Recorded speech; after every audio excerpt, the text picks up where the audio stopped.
what happened to you, even though it was not your fault, you now have to do the hard work of healing, facing what happened, and doing what you have to do in order to catch up with all of the arrested development that did not happen during those years because you were dealing with something that was never meant for you to deal with as a child.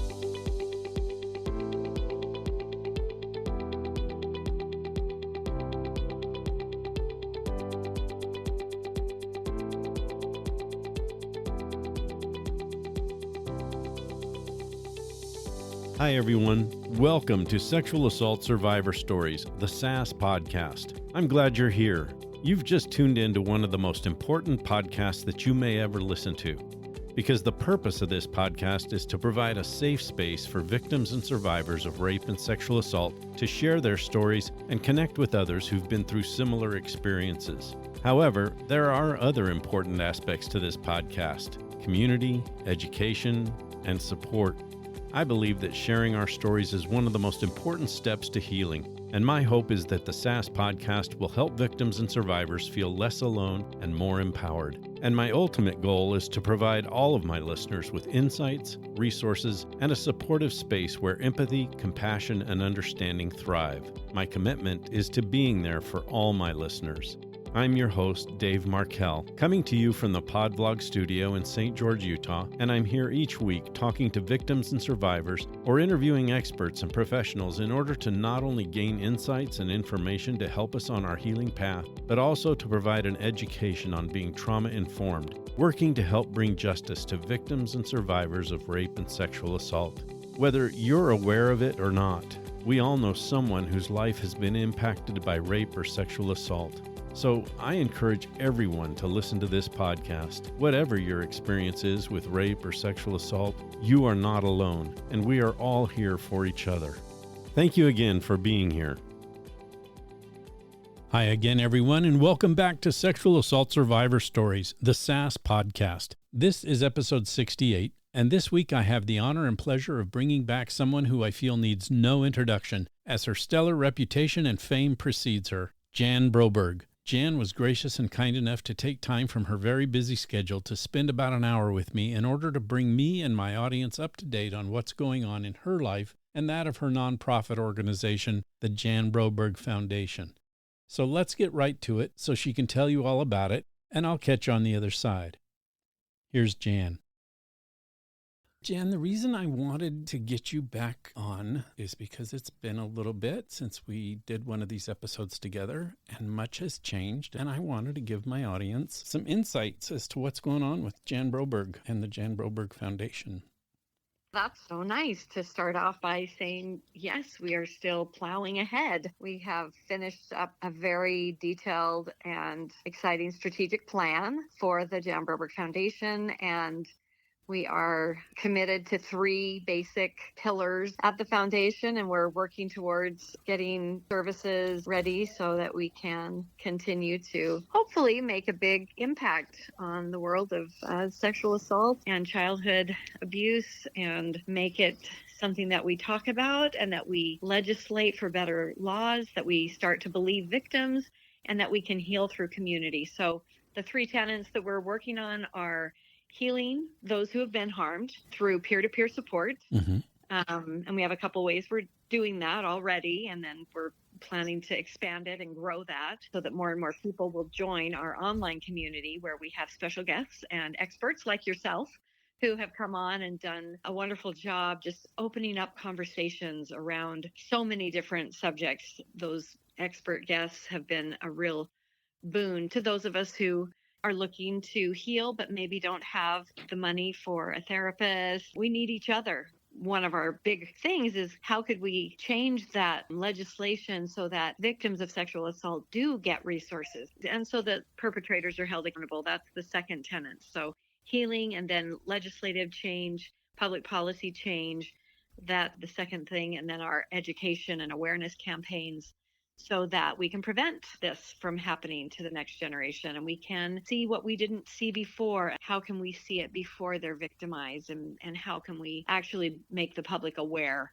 how deep the problem goes, how wide and deep and vast this problem of sexual assault and abuse and violence actually is. We're making some public service announcements. We've been filming. We're doing a lot of fun. I guess they're fun. I mean, it's a pretty dark subject, right? But it's fun to see that what we are accomplishing already as we, launch into having the world know that we exist, and asking for people to support us, and donors and angels to come aboard, because this vast and deep problem is so huge. And I believe if we would fund the right things, which I believe our foundation encompasses all three of those right things, because unless you heal, you're going to pass on the abuse. So getting to the healing and being educated so we can prevent it. So stop the cycle. Yeah. That's what we're doing. Yeah. And so that strategic plan is available for anybody listening who wants to support and wants to see exactly what it is we plan on doing over the next year, 3 years, 5 years. That is in place. And we've already been doing lots of things. Awareness also goes through our podcast as well, the Jan Broberg Show, where we talk to survivors of childhood sexual violence, and we also talk to experts. We really shine the light there. Definitely people know they're not alone. There's a lot of healing that can happen just by knowing that people understand, they believe you. And so the podcast is continuing. Gosh, we're over 100 episodes now. We've been doing some stuff for a while now. We did our first in-person retreat recently, and people came from all over the United States. I was just going to ask you about that. Can you tell us about the Thrivivors retreat and how that went and what went on? Yeah, it was fantastic. It was just really amazing because it was only open to our online community members. Most of us have gotten to know each other through our online group meetings and gatherings and check-ins and the things that we do. We share art, and we share our good days and our breakthrough days, and we also share our breakdowns, bad days, rainy days. So there's several places on the online community where you can share. And then, of course, when we do our live events with real people like yourself and others that we've had, we get to know each other, because there's always, the Q&A part and the discussion. Whether we're doing something on eating disorders or we're doing something on memory, like you have done a couple of different types of events there, and so have probably 20, 25 other people now. We even have a book club where we pick a book within our subject matter, and we are just doing one on boundaries right now, a book on boundaries. We've done several others. So it's just got a wonderful many events and ways to get to know each other. So when we came together for an actual in-person, face-to-face retreat, which people came in as early as Sunday and didn't leave until the following Sunday, and the retreat and the group work of healing that we did for a 4-day period of that week, and then other fun experiences and being together, was just really remarkable. It proved to me what I already knew, that the best healing that I think we do is when we have others who have experienced what we have, and they understand, they believe us. And we know that there is hope because we can see each other and how different people have come through the trenches of assault and abuse, how we are able to make that effort to dig into the narrative of what we've experienced, what we want to accomplish, what we want to overcome, and what we need to let go of in order to move forward. What's missing. We came through that experience of those 4 days of going through, work where we were writing and releasing, and we were going through the steps of what a healing retreat can be, and what it can produce in the long run is not only great and deep friendship, which we felt we already had, but then to be together face to face was just a whole other level of joy and connection and healing. It was really fantastic. And, we even went and saw a show. We went and saw Willy Wonka and the Chocolate Factory, which was produced at a big, beautiful professional theater here nearby. And, we got to sing that song about imagination. If you create it in your imagination, it can happen 10 times better. And I really believe that. And so We did some really fun things throughout the week that we were together, and we went up in the mountains and saw beautiful cedar breaks and Mm-hmm. did our final, our final circle sitting on the ground right there looking over. It looks like the Grand Canyon. It's so Yeah. beautiful. Yeah. It is a gorgeous area. Yeah, but it was fantastic, and it was wonderful to hug people that were ready and wanting to be hugged. Jan, without naming names or getting detailed in the personal aspect of all of that, can you tell us a little bit about the impact that you felt it made on the participants?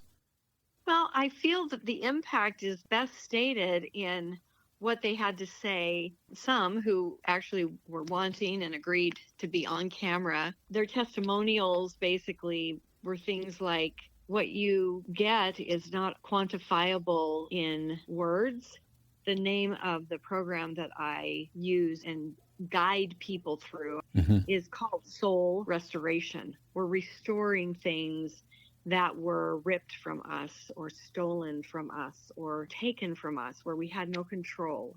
And we are restoring back to our soul the control you have, because we do have control over what we create next as adults. That understanding that comes when you are on purpose doing the work of healing through various activities that we do through the program, you come away with just, well, I had one person that said I had basically planned to leave the planet. I wasn't going to come. I decided to come to the retreat, and then I backed out. And then you called me, Jan, said, yes, I did. And I decided, okay, I am going to come. But I had planned to be done with being here on this planet as soon as I got home from retreat. I had it all planned. Wow. I had, something written to my loved ones that I would be leaving behind. And instead, I left retreat and I went home and said, what can I do to help myself continue on this path of healing from what I gained? And how can I help other people? Oh my How gosh. can I support this movement, this effort? And so that's how impactful, together with other survivors and doing the work of healing. And you're not done. It's not done in a week, but you are definitely in a different space. And so many people said things opened up for me that I thought were never possible. I made phone calls to people I thought I would never talk to again. I was able to forgive someone who's dead, and I didn't know I could ever forgive them. And that allows me to move forward. I was in a prison of hate, and now I'm not. Doesn't mean what they did was okay, but I freed myself. So powerful, Jan. All that makes me think is there's got to be another one coming, right? There is. And we're opening up the next one to the public. You don't have to be a member of our online community, Thrivivors.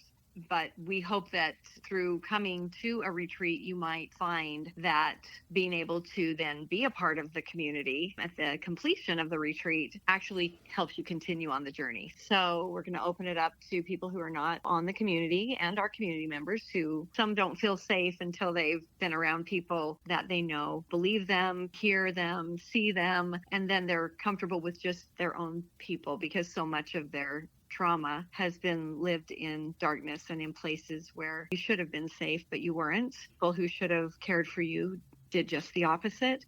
And so some survivors need that level of comfort to only come together with those they already know, because we've met online so many times in the last 8, 10, almost 12 months. Joined on day 1 in January this year when we opened our Thrivivors community, and now it's almost been a year. And so some people have actually really gotten to know each other, and we made this one just for Thrivivors. But the next one will be open to the public. Wow. Yeah, and it's at the end of January. Well, where is that one going to be?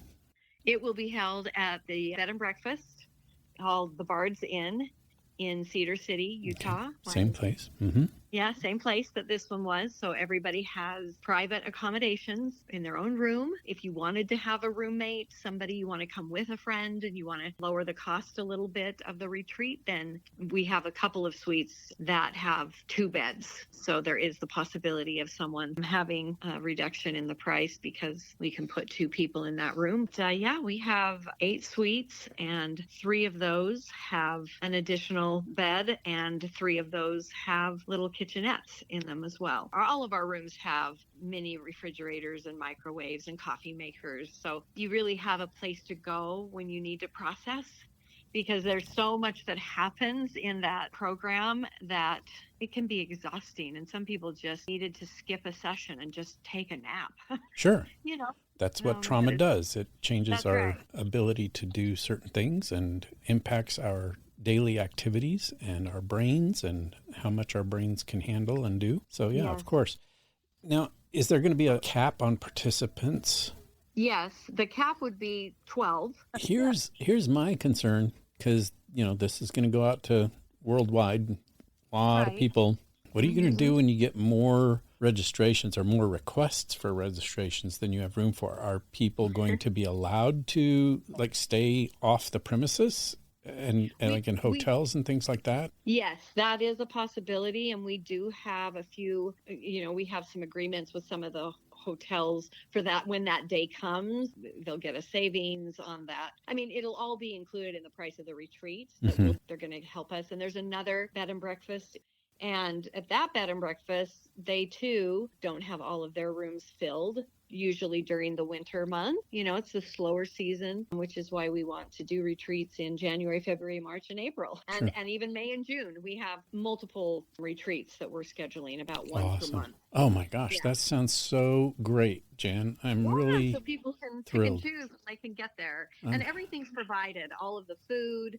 When we first come together, we try to go out and eat at this really cool place called Centro. It's a pizza place, with the big ovens. It's really cool vibe in the really charming small downtown area, which is literally a block and a half from the inn. And so we try to do that. We try to make sure that we do something of some kind of a go up and in the mountain hike, or at least go look at the view, depending on how cold it is and how people are feeling physically. And then we try to do most of the meals and all of the art projects that we work on throughout because we have found that music and art actually engage all the parts of the brain and the soul and the spirit and the sight and the ears. And there's so much healing that can come if you do an immersive art kind of program.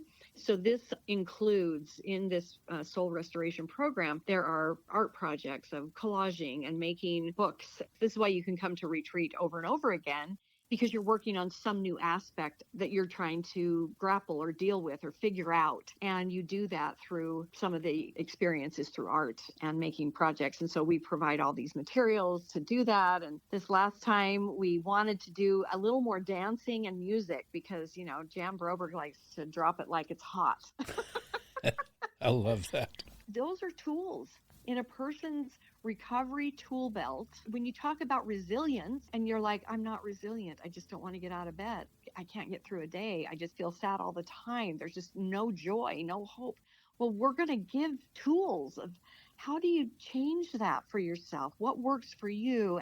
So we try to do everything from physical exercise or yoga, or you get to choose some ways to creatively make lemonade out of lemon. And there are ways to do it. Yeah, and you're absolutely right. It's all about taking those old thought patterns and putting them into a new context that changes the way we look at things, which I think is part of why what you were talking about earlier with that person who said, I'm leaving here changed. I'm not planning on ending it all at this point, because the old stuff is still there, but it's put into a new context with the neural paths that have been added with new information. And that's what changes outlooks. It's what changes viewpoints. It's what changes worldview. And that's how we heal.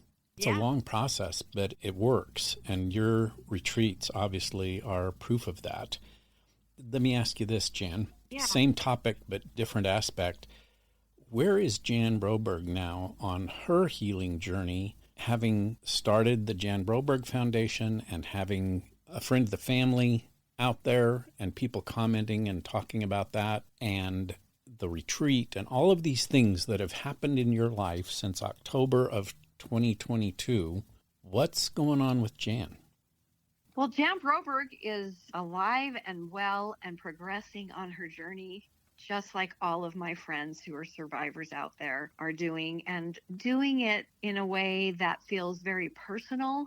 I'm really in a happy place about 90% of the time. Some people start and they say, no, I only get happy, joyful, maybe 30% of the time. I shoot for the 90-10. I'm working on this right now. I'm writing a book about this right now. Cool. Yeah, I've been working on my chapter headings and what I want to do. And it's basically about exactly what you're saying. It's where am I at today and how did I get here? What is the healing journey? What does it take? What is made up on the journey that I've taken to be the happy, hopeful, and productive person that I am? So I'm writing this book and I've been thinking about the chapters. Every journey has vistas and valleys, and you have to climb back up to the next vista. And maybe you're not even to the top and you're like, oh, that's pretty. But then you climb a little farther up and you're like, oh, wow, that's amazing. And then guess what? You have to keep going on the journey and you go down the hill. And sometimes there's some pretty low valleys. And that one felt pretty low, but this one down here is even lower. And I got to figure out how to get out of this valley and get back up to where I have a better view and I have a better understanding and I can see the big picture, of life instead of this little micro moment in time where I feel so down and discouraged and depressed that I really don't want to stay here anymore. And so I've had all of those experiences, and not just because of abuse, but because life in general presents a lot of challenges and it's hard. Yeah. We go through marriages and divorces. I went through many relationship problems and I still am trying to figure those things out for myself. But I have a better quality in my life because of the work that I've done for myself, because of the self-care that I've learned how to do, because of the moments when I feel so awful or feel like giving up, which I've felt many of those things throughout this year. Trying to start a foundation, it doesn't automatically come overnight. I think I had some expectations. Yeah, I think I had some expectations that it would happen faster than it did. More people would know about our online community, Thrivivors. More people would listen to my podcast. Every person, every individual is just as important as the next. It's okay that it's been a slower drip. It's definitely not a fire hose of success. It is a drip. And I tell people often the documentary that came out in 2019, when that happened, you have to realize I've been talking about my story since I was 27 years old. And the documentary came out in 2019, and I was in my late 50s. So for 30 years, I had been telling my story and wanting to take it public so it could help people. And I just didn't quit dreaming about being able to tell it in a bigger way. And so I look back at these little things that happened along this very long road to that documentary. And again, it was because I gave a person that I interned for. I didn't get paid. I worked in her office. She was a manager of big actors, in Hollywood. And I was trying to get to know how the business worked. And I had moved there and I gave her our self-published book and she read it and put it on her shelf. And 3 years later, another person came in to intern for her and happened to pick up that book. And then she got us together. And that person, who is still a dear friend today, Stephanie Toby, is still producing things and acting in Hollywood. But she also has 2 sisters. And she read the book and said, I got to contact this person, get me in touch with her. And that's how the first documentary, Abducted in Plain Sight, came about. I didn't know her. I didn't know that she would pick up that book. These are the kinds of things that I want people to understand. If you have a dream, hold on to it and just keep doing something. Keep talking. Don't give up. Keep telling and talking and asking. And many times that I thought, Lifetime at one time was interested in my story. And then they never did anything with it. So I took my rights back. And then there are so many times I could have quit, Dave. Yeah. And I'd be disappointed and devastated every time I thought something was going to happen and then it didn't. And I just kept going and I just kept talking and I wouldn't take no for an answer, but it took 30 years and a lot of work, a lot of time, a lot of money that we all had to put in.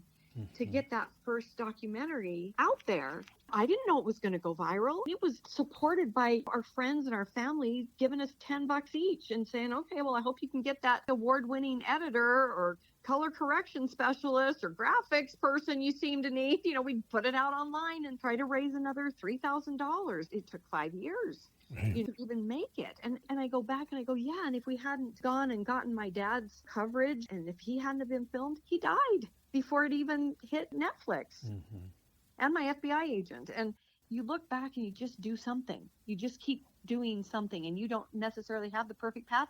And I certainly didn't have any money. That has never been something that I've been good at. Yeah. How to make money from any of these things has not been my forte. That documentary went viral, and me not knowing that would happen and getting to be on different talk shows and platforms and talk about, what I wanted to talk about, which was, it's not a scary stranger. It's somebody you know, and somebody that your child probably loves and trusts, and you do too. And it's somebody you know at church or at your school or in your community center, in your family, in your home. It's not a scary stranger that is abusing your kid. And if we can't talk about that in frank and honest terms, we'll never make an impact on preventing it. And so that was one thing I always wanted to talk about and say. And then the other thing was grooming. So that people understood what grooming was and is, they could maybe see through it and at least know that it doesn't just happen to the child, the young person, the tween or the teen or the young adult. That grooming and manipulation and brainwashing, that happens to everybody around the targeted victim. And I wanted people to know that. It happened to my parents, and then they were blackmailed. These people look like your friends. They look like your family members. Yeah, and it doesn't stop even after the abuse stops, because Right. the impact goes on and on, not just for Jan Broberg, but for her circle of influence, her family, your sisters, your mom. Everybody is still impacted by what happened. And I think that's part of the story too, is Yes. helping people understand that once the abuse stops, there's still healing that needs to happen, and there's still impacts that Forever. affect everything that you do. Absolutely, 100%. And a lot of times I think the next thing that happens after the abuse stops or the abuser is disconnected in some way from the young person that they've been abusing, maybe they went to jail. Probably not. Most of them don't. Right. They just move on to a new community, a new church, a new congregation, we know that this is what happens, and they just start on the next young person. What else I'm doing is, it goes along with this perfectly, is that I have been working with another very talented producer, writer, a couple of them, but one in particular that we get together and we're outlining something that can be produced that is the rest of the story and Broberg family story. How did it affect my sisters, my parents, our lives? And what else happened, and how did we come through what has to happen after? Because I think people think, oh gosh, well, now it's not happening to my child. They're resilient. They're okay. Well, they may act okay for a few years because they just want to be normal. They want to go back to normal. And so do the parents. Everybody around this awful thing that's happened just wants everything to go back to normal and be normal. Right. And so everybody's trying really hard for life to be normal. The problem is that young person eventually just acting normal and becoming a straight A student. I was the senior class president and a straight A student and getting scholarships to college and doing everything right and winning the piano competitions and the drama competitions and being in every play and every community theater event. And Jan Broberg looked fine. She looked like she was just fine, but she wasn't. And so what happens is then you get into your 20s and your 30s and your 40s, and you're making monumental mistakes in your life because you have not taken the bitter truth that what happened to you, even though it was not your fault, you now have to do the hard work of healing, facing what happened, and doing what you have to do in order to catch up with all of the arrested development that did not happen during those years because you were dealing with something that was never meant for you to deal with as a child. Exactly. And you didn't get to develop naturally. And now you've got to go back and go, why do I operate in every relationship like I'm 13 years old? Yeah. Why can't I have a more mature relationship and have it last? Because I don't know how.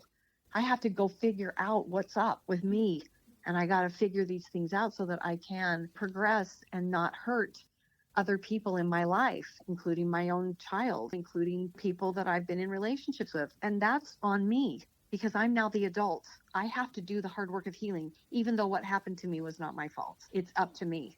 And that's hard. It's hard to face that and to actually do those things. I think especially men who are assaulted and abused, I think they have a harder time coming to that place. Absolutely. But when their life is a mess, Yeah. they might go, does this have something to do with what happened when I was raped?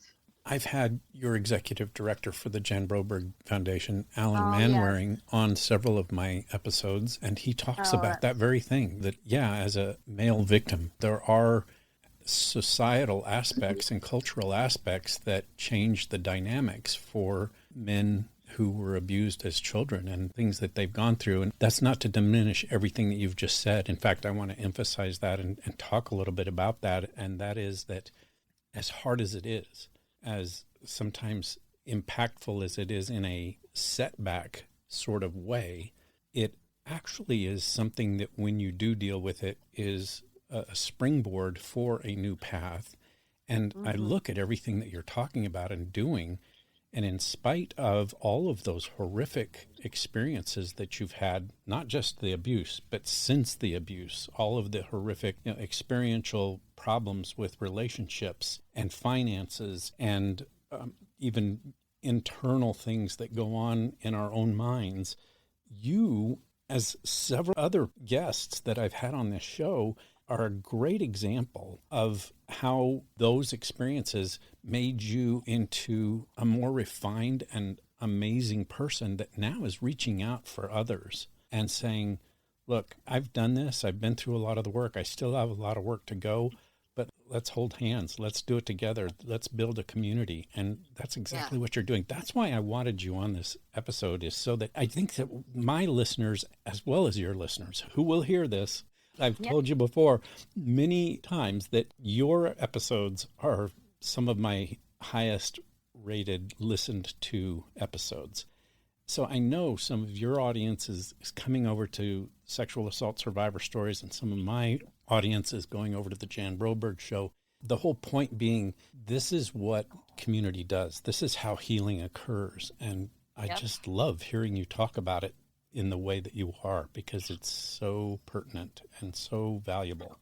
And you know what's so interesting? That I saw a quote, I can't remember who said it, and I can't remember it exactly, but it basically said, in the next 50 years, some of the most important healers will be those who have survived trauma and specifically understand that trauma and are able to shine a light, be a beacon of hope, and be able to bring together that community of trauma survivors in a way that allows them to speak freely and openly. One of the most important things, and I've already said it, is to be believed, to be seen, heard, and believed. And that is our mantra, our subtitle of Thrivivors. Be believed. You've said it so well, several occasions where you've been talking about your course to hundreds and thousands of people that are professionals in the field about being trauma informed and how to empathically interview a trauma survivor, a rape survivor, or, how do you do it? Mm-hmm. You've often said, start by believing them. Yep, absolutely. And I'm like, drop the mic. Start by believing them. Yeah. Why do we start with, we look at you funny, like, oh, well, no, that's the next 50 years. And we're the survivors of the trauma that are going to be the healing voice, the understanding, the believing voice that is going to bring together the community, and that community of survivors who are ready to have their voices heard, their stories known, and want to help in this cause of reversing or stopping or preventing sexual assault, rape, incest, and all the things that continue to be, if not the worst, one of the worst cancers in our whole entire society. I so agree with that. Yeah. I do. That's what that quote says, basically, is it's the survivors who are going to be the therapists and the healers and the whatever, because they understand it intimately and they are getting certifications and basically are, and we don't take the place of therapists or counseling. That's not what I'm saying. Right. But I am saying that we together create a movement. We create a force, a workforce for change. Yeah. So that's why drawing the community together is so important. And you and I see the impact of that change when we're seeing things develop and come about that we had hoped for. But I don't want to let go of what your foundation and what I'm doing and some of the other organizations that I work with and try and empower are saying, and that is that there is so much more work to do. Gosh, While, yes, we are making an impact, the Jan Broberg Foundation is doing amazing work. I think the Sexual Assault Survivor Stories podcast is making an impact. And I see other organizations that are doing amazing work with helping victims become strong and to, as you so eloquently put it, restore themselves into a pre-abusive situation. It's a drip in the huge bucket of work that needs to be done. Yeah, it is. It's a huge bucket. One of our original goals was we've got to figure out how to work together. I described it. It's this huge puzzle and everybody's doing a little part, but we got to put the puzzle together so that the picture can be visible to the entire world. Put the picture together in a way that all of the various aspects of this problem that is epidemic in proportion. I mean, 1 in 3 girls. And the latest thing that I read, Dave, was it's almost 1 in 4 to 5 boys were sexually assaulted by someone before the age of 19, right. 18 and under. Yeah, and I know the statistic used to be 1 in 6, but because of the research, because of the ability More for people reporting. to talk about it more, those statistics are changing, and I think we're going to probably see the same thing with women and young girls, that those statistics will change, and we'll see that it has been a lot more prevalent than we've acknowledged, and we need to acknowledge that. We need to address it head on. We need to talk about it. That's what this is all about. The Jan Broberg Show, Sexual Assault Survivor Stories, the foundation that you have, the foundations of other people that I've worked with and am honored to be a part of, such as End Violence Against Women International and Project Beloved and several others, are all trying to get people to talk about this stuff and do something about it. Exactly. And I think that's what my story coming out in what I get back from people is your story and that documentary where your parents were so honest and nothing was held back, and you and that whole family of yours being able to talk, my sisters and dear friends and people that were interviewed, and how it came together was impactful and went viral because when people tell the truth, there's something that you can't, again, quantify, like you can't put your finger on it, but it literally is why something just resonates. It's why a certain song and those lyrics will go crazy and viral, because there's some element of just truth. It resonates with every person that hears it. And that's what I think is so interesting about the point in time that we're at in our society, is that more and more people are starting to talk about it, more and more celebrities and athletes and people that other people look up to, and they start to talk about these things. It allows other people to go, I can talk too. I can tell too. That's exactly I don't have to keep it secret anymore. Yep, it's happening. Yeah. It is. It's starting to happen. And so when we could bring all of these amazing organizations that are doing some part of the puzzle together and see the entire picture, that was really one of the things that we've worked on. We've been working on a resource. It's like a map where it's interactive, and we've now done all the research, and we've identified all the various from every state across the country, like what's already there, what's in your state that you may not even know is there as a resource to you if you've been assaulted. What is there? Where could you start to get some help? And then what's kind of cool is now we're starting to try and find the foundations, like where's their genesis and what are they working on? What are their main points, so that people can be directed by just going onto our interactive map, which we have not launched on our foundation website yet, but we will be. And it'll be something that anybody who visits our website or comes in to learn more about us will be able to access, so that you can know, are there foundations that work with the legal aspects? Yes, there are. Are there foundations that help with housing and trying to escape from a violent partner situation? What about for my kids? Where can I get some education and training so I can get a better job because I've been through this sexual assault and now I'm living on $900 a month because I have CPTSD? Well, what else could I be doing? How can we help people in various aspects of walking them through advocacy if you need to go to a hospital and have a rape kit done? Who can be there at your bedside? Who can then make sure that that kit gets tested? Who then on the other side of the room is there to help you when you step out and away from this violence that you've experienced into this very scary world of, I don't know how to do this on my own, but I have to because I can't go back to that violent partner. Those are the sorts of things that exist in a variety of places and ways. And there are some places that don't have as many resources as other states or counties. So it's interesting to try to put the puzzle together and see what is there and what's missing. And then we can go and legislate for what's missing. We can try to get things to happen so that everybody has to have a child advocacy center. Yeah. They don't right now, where everybody that's involved with the child, from the doctors to the police, to the social workers, to the therapists, they're all there under one roof. Right. And it's such a great idea of what you're doing. And I know that that's something when I was on your board and working with you directly in the early days, that's one of the biggest aspects of what you're talking about is getting people the help they need, the resources and the direction that they can go. I think that's another aspect of this episode that we're doing right now that is thrilling to me, is for people to hear not only that, but how successful and impactful that retreat was, and how successful and impactful the upcoming retreats are going to be. Because that is the resource that we're talking about, that community and that involvement and the talking about all the things that we've been talking about this past hour, all coming to a head. You've just nailed it with what you just said, is how all of that works together and how your organization is going to help pull several different organizations together in the ultimate goal of getting victims and survivors the help they need to keep pushing forward and healing. Yeah. Thank you, Dave, for highlighting that, because of course, for me personally, as a person who has survived rape and trauma and abuse, it's like you're put in a mental prison when you're brainwashed and groomed and all those things. Absolutely.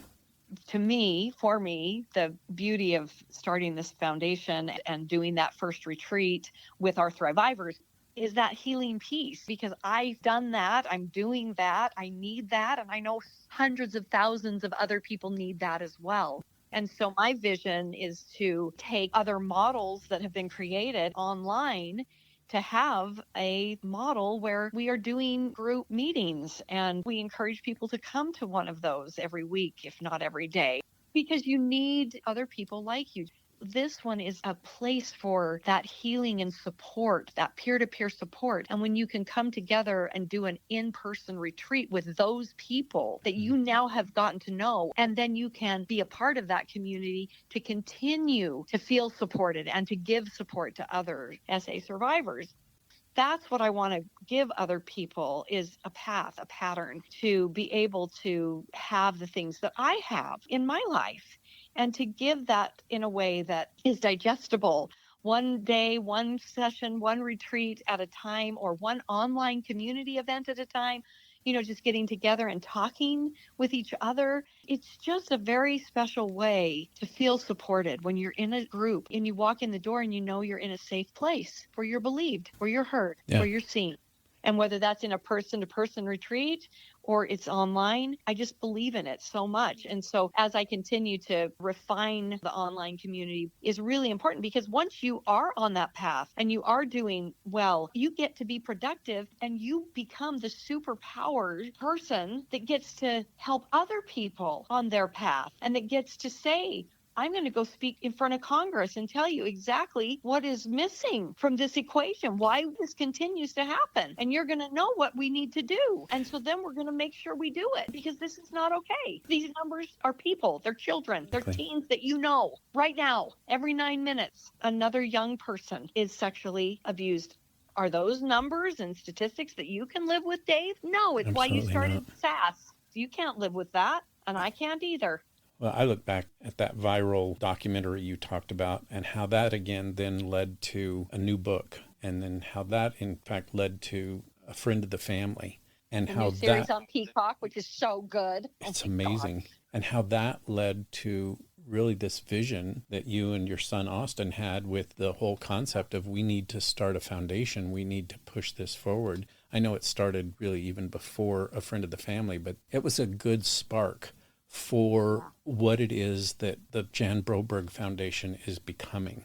Yes, Um, absolutely. It is. It totally is. So proud of it. the whole concept of the foundation and what you're doing with the three-pronged approach, what your Thrivivors online community is doing and in person with the retreats, it's like a magnet. You're drawing in those victims and survivors and even people who weren't victimized, who are seeing the impact that this is having. That magnet is getting stronger and pulling more people in, and then it's providing that platform for everyone to speak more. As you mentioned before, it's empowering the healing, it's empowering the speaking out, and that's what's going to make the change. We've got to keep doing what we're doing. I cannot emphasize enough for you, as me looking at what you're doing from the outside, Jan, keep doing what you're doing. Don't stop.